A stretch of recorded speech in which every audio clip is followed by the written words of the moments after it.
সমাজের যে কমিটি সে যতটুকু এই সমাজের কল্যাণে কাজ করতে পারবে, একজন ইমাম করতে পারে না, সেদিন ইমামের দায়িত্ব নিয়ে বসে আছে। কেন পারে না? কিছুদিন আগে আমরা একটা গ্রুপকে দেখেছি যে পূজা মণ্ডপে যে তারা যায় 20 বছর কথা বলতে পারে না, সেখানে যায় আল্লাহর কাছে রহমত চেয়েছে, দোয়া চেয়েছে। তারাও কিন্তু কোরআন হাফেজ, তারাও কিন্তু কোরআনে হাজার। কিছু কিছু হাফেজ আছে যারা সিনেমা হলে যা বিলাপ করে। আমি কিন্তু কোন হাফেজকে কটাক্ষ করে বলছি না, কোন যুবককে কথা করে বলছি না। আমরা সঠিক পথ যেটা সেটার অনুসন্ধান করছি। আমরা সেই সমস্ত কুশিক্ষা যেটা আসে সেটা থেকে যেন আমরা বঞ্চিত করি, বর্জন করি। কিছু কিছু বিষয় আছে, চাহিদার একটি বিষয়, সেটি হল একজনের উদ্দেশ্য হলো একটা আপেল দিয়ে আপনার মাথাটা ভেঙে ফেলবে, তার উদ্দেশ্য আপনার মাথাটা ভেঙে ফেলবে। কিন্তু আপনার চাহিদা হলো ওই আপেলটা হলে আমি আমার ক্ষুধাটা নিবারণ করতে পারবো। কিন্তু একজনের উদ্দেশ্য কিন্তু একটা, আপনার উদ্দেশ্য কিন্তু তার একটা। আপনার উদ্দেশ্য হলো ফলটা আমি গিয়ে আমার পেট ভরবো, আমি জীবন নির্বাহ করবো। আর আরেকজনের উদ্দেশ্য ছিল আমি এই আপেলটা দিয়ে কোনা এই মুরগির মাথাটা আমাদের নিজে মাথা ফাটিয়ে ফেলবো। সুতরাং যাদের উদ্দেশ্য আপেল দিয়ে মাথা ফাটিয়ে ফেলবে, তাদের থেকে আমরা দূরে থাকি। সম্মানিত নেতৃবৃন্দ, আমি আরেকটি কথা বলি, আমার বক্তব্য শেষ করব। যুগে যুগে ইসলাম প্রচার হয়ে আসছে, আমাদের নবীর আদর্শ ধরে রাখার জন্য কি আসছে? আজকে ইমাম ওলামা যারা আছেন তারাই কিন্তু নবীর আদর্শকে বিশ্লেষণ করার জন্য, যুগে যুগে তার আদর্শ দিয়ে আমরা আমাদের মাঝে বাস্তবায়ন করার জন্য আজকে আমরা আমরা যাতে সেই সঠিক পথে থাকি, সঠিক রাস্তা যাতে আমাদের দেখে দেয়, সেই সমস্ত ইমামকে যাতে আমরা এখানে তাদেরকে দাওয়াত করি। আমরা যাতে কোনো স্বার্থসিদ্ধি ব্যক্তিদের ইমামদের বা কোরআন হাফেজ তাদেরকে যাতে আমরা একটু এড়িয়ে চলি, কেননা তাদের উদ্দেশ্য সঠিক নয়। ইসলাম প্রচারের ক্ষেত্রে তাদের উদ্দেশ্যের মধ্যেও আরেকটি উদ্দেশ্য আছে, ওই সমস্ত থেকে যাতে আমরা বিরত থাকি। এখানে এটা রাজনৈতিক কোনো অংশ নয়, এখানে ইসলাম এবং কোরআন হাদিসের বিষয়টা বিশ্লেষণের একটা মাহফিল। সুতরাং আমরা দেখব আগামী দিনে কোন রাস্তায় কোন দিকে অবস্থান করছে। যদি দেখা যায় রাস্তা বর্জন করার দিকে চলে যাচ্ছে, তাহলে এই যুব সমাজ আমাদের, এই রাষ্ট্রীয় আহ্বান সমাজ আমাদের, এই মুসলিম মোরব্বাদ যারা তারা কোরআনের আদর্শ মানে তারা কোরআনের জন্য যে সিদ্ধান্ত নেওয়া দরকার সেইটাই নেই। সর্বোপরি আমি আপনাদেরকে আরেকটি কথা বলে আমার বক্তব্য শেষ করব। ইদানিং দেখছি রাজনৈতিক কার্যকলাপ মসজিদের ভিতর থেকে অনুসরণ হচ্ছে।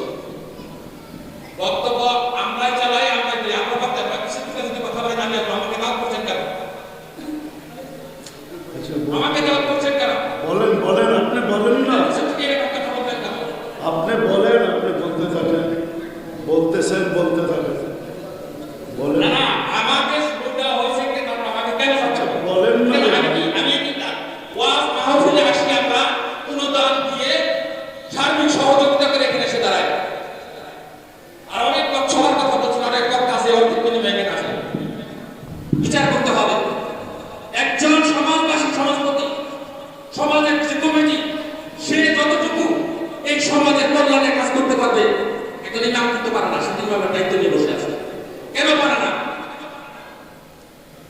আমি আমার সমাজের প্রত্যেকটা সভাপতিকে বলবো, আপনারা দায়িত্ব নিন, আপনারা সমাজ গঠন করুন, আপনাদের ছেলেমেয়েদের সঠিক পথে রাস্তা দেখান। আপনাদের পাশে আমরা আছি, ইমাম সাহেব আছে। আপনি সভাপতি মসজিদে কয়দিন বাড়ি বাড়ি যে ছেলেদেরকে ডেকে নামাজ আছে, আরে না, আপনার কথা যতটুকু মনে পড়বো, ওই ইমামের কথা যতটুকু মনে, ইমাম তো প্রতি শুক্রবার ওয়াজ করে, মাহফিলে ওয়াজ করে, প্রতিটি পদক্ষেপ ওয়াজ করে, কোনো কাজ হইতেছে না। কিন্তু আপনি কেন চেষ্টা করেন না? আপনার চেষ্টা কিন্তু সঠিক এবং সৎ রাস্তায় যাবে। আপনার কথা মানবেন, আপনার মানে বিদায় সমাজের সভাপতি আপনাকে বানানো হয়েছে। সম্মানিত নেতৃবৃন্দ, আমি রাজনৈতিক বক্তব্য দেওয়ার জন্য আসি না, আমি আসছি আপনাদের সহপাঠী ভাই হিসেবে। সঠিক রাস্তা দেখানোর জন্য, সমাজকে সংস্কার করার জন্য। দীর্ঘ 17 বছর আপনাদের মাঝে আসতে পারি না, ওয়াজ মাহফিলে 17 বছর হয় না। আমরা কারাদণ্ড ছিলাম, দেশ সমাজ থেকে বিতাড়িত ছিলাম, এলাকা থেকে বিতাড়িত ছিলাম। আমরা যখন এই ছাত্র সমাজ, আমার সাধারণ মানুষ যেদিন এই সন্ত্রাস স্বৈরাচার সরকার পতন করেছে, তারপরে দিন থেকে এর মতো ওয়াজ মাহফিল এই সারা বাংলাদেশে শুরু হয়ে গেছে। আমরা তার সার্বিক সহযোগিতা করছি। এই অক্ষুণ্ণতা রাখার দায়িত্ব আপনাদের। আর যাতে কোনো সন্ত্রাস স্বৈরাচার ফ্যাসিস্ট সরকার এই বাংলার মাটিতে জায়গা পায় না, যেটা ইসলাম বিরোধী, ইসলামের ওয়াজ মাহফিলকে ধ্বংস করেছে। যাই হোক, সকলের দোয়া চাই। আমি আমার বক্তব্যের যদি কোনো প্রকার কাউকে মনে কষ্ট দিয়ে থাকি, আল্লাহর কাছে ক্ষমা করবেন। আমি সঠিক পথ দেখানোর জন্য, সঠিক রাস্তা দেখানোর জন্য আমি আমার বক্তব্য করেছি। এখানে কোনো বংশে যাতে ইসলামিক প্রশাসন, ইসলাম বিষয়ে যাতে কথা হয়, কোন ব্যক্তির দলের স্বার্থে যাতে কোনো কথা আমাকে যখন আহত হয়েছে তখন বলছিলাম, কোন স্বার্থবান্বেষী ব্যক্তিদেরকে যদি এখানে মাহফিল আনা হয়, তাহলে কিন্তু আমরা সেই অনুষ্ঠানে যাবো না, কোনো দাঁড়া দেব না, আপনারা আপনাদের মতো করবেন। আমি আশা করি সকলে বুঝতে পেরেছেন। এখন দেশবরণ্য ইসলামিক বক্তা যা আদর্শ, নবীর আদর্শ, সেই দৃষ্টিকোণ থেকে বক্তব্য রাখবেন, ওয়াজ রাখবেন। আমি সকলের কাছে দোয়া চেয়ে, আন্তরিকতা চেয়ে, ভালোবাসা চেয়ে, আমার প্রান্তীয় নেতা জনাব শওকত হোসেন সরকার, যিনি আজকে রাত্রে ওয়াজ করার জন্য, তার জন্য দোয়া চেয়ে আমি আমার সংক্ষিপ্ত বক্তব্য শেষ করছি। আসসালামু আলাইকুম ওয়া রাহমাতুল্লাহি ওয়া বারাকাতুহু। সকলের সুস্বাস্থ্য কামনা করছি। এই সকলকে ধন্যবাদ। আসসালামু আলাইকুম ওয়া রাহমাতুল্লাহি ওয়া বারাকাতুহু। আমাদের সভাপতি সাহেব, আপনাদের সভাপতি সাহেব, এটা একটু ত্রুটি করেন নাই। আমার বিশ্বাস পরিপূর্ণ দিক নির্দেশনা হয়ে গেছে। আমার হাতেও সময় নাই, বিদায় আমি আশা করি আমার পরে যিনি আসে উনি আপনাদের সামনে কথা রাখবেন, শেষ পর্যন্ত কথা বলবেন। আমি শুধু আপনাদের জন্য দোয়া করব। আর সভাপতি সাহেব যেই কথাগুলো বললেন, ওইগুলোই আমাদের পাথেওর জন্য যথেষ্ট।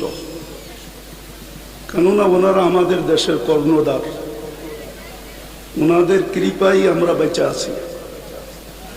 ওনাদের কৃপা যদি না থাকতো তাহলে হয়তো আমরা দেশে থাকতেও পারতাম না, বা দেশে থাকতামও না।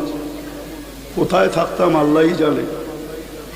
বিদায় আমি কথা লম্বা করতে চাইতেছি না। আমিও আপনাদের কাছ থেকে বিদায় নিতেছি। আমার পরে যেই বক্তা উনি আসবেন, আমি আপনাদের কাছে অনুরোধ রাখব যে আপনারা ওনার কথা শুনবেন এবং দোয়া পর্যন্ত বসবেন, তারপরে এটাকে পরিসমাপ্তি ঘটাবেন। বলে আমি আমার কথা শেষ করলাম। ওমা আলাইনা ইল্লাল বালাগ।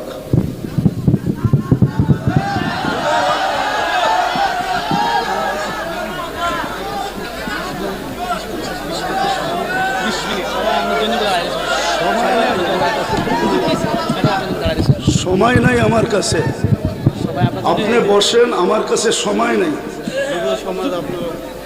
রাখেন রাখেন, আমরা সমাজে উইরা আসি নাই, আমরা এই দেশের নাগরিক। আমরা বসেন বসেন, আমরা ট্যাক্স হোল্ডার নাগরিক, ট্যাক্স দেই আমরা, ট্যাক্স। আমরা ট্যাক্স ছাড়া এই দেশে থাকি না। আপনারা বসেন, আপনারা বসেন। আমাদের দেশের কালচার এটা হয়ে গেছে। সবাই হুজুরদের কথা বলে, কিন্তু হুজুরদেরকে আন্ডার এস্টিমেট করে। আমি পায়ে হাত দিয়ে বলবো, আমাকে কেউ আন্ডার এস্টিমেট করেন না। আপনারা আমাকে চিনেন না, আমার পরিচয় জানেন না। বসেন, আপনারা বসেন, আপনারা বসেন। আমার পরিচয় আপনারা জানেন না, আপনারা আমাকে আন্ডার এস্টিমেট করেন না। আমরা সর্ব ওয়াজ মাহফিলে এটা ভুগতেছি আজকে 16 বছর ধরে না। আমরা জন্ম থেকে জ্বলছি, যেটা বাংলাদেশের প্রবাদ বাক্য, আমরা জন্ম থেকে জ্বলছি, জন্ম থেকেই জ্বলা। আর কতদিন আপনাদের পায়ে হাত দিয়ে বলি বসেন, আওয়াজ করবেন না, কেউ আওয়াজ করবেন না। আমাদের সময়ের দাম আছে, আমাদের সময়ের দাম আছে, এরকম যে আমাদের সময়ের দাম নাই বা আমাদের এইটা কইরা খাইতে হবে এরকম কোনো জরুরি না যে আমাদের ওয়াজ করেই খাইতে হবে। আমাদের খাওয়ার অনেক ব্যবস্থা আল্লাহ রেখে দিছে। যেই আল্লাহ আমাকে জন্ম দিছে উনি আমার খাওয়া তৈরি করেন নাই না, খাওয়া ছাড়া আমাকে দুনিয়াতে পাঠায় দিছে যে আমাদেরকে এইভাবে করে খাইতে হবে। আপনাদের পায়ে হাত দিয়া বলি, আওয়াজ করবেন না।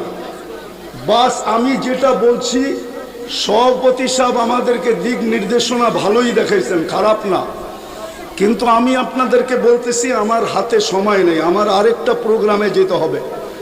আমার এইখানে লেখা আছে 9টা, দেখেন যদি লেখা না থাকে। এখন বাজে কয়টা বলেন তো আপনারা?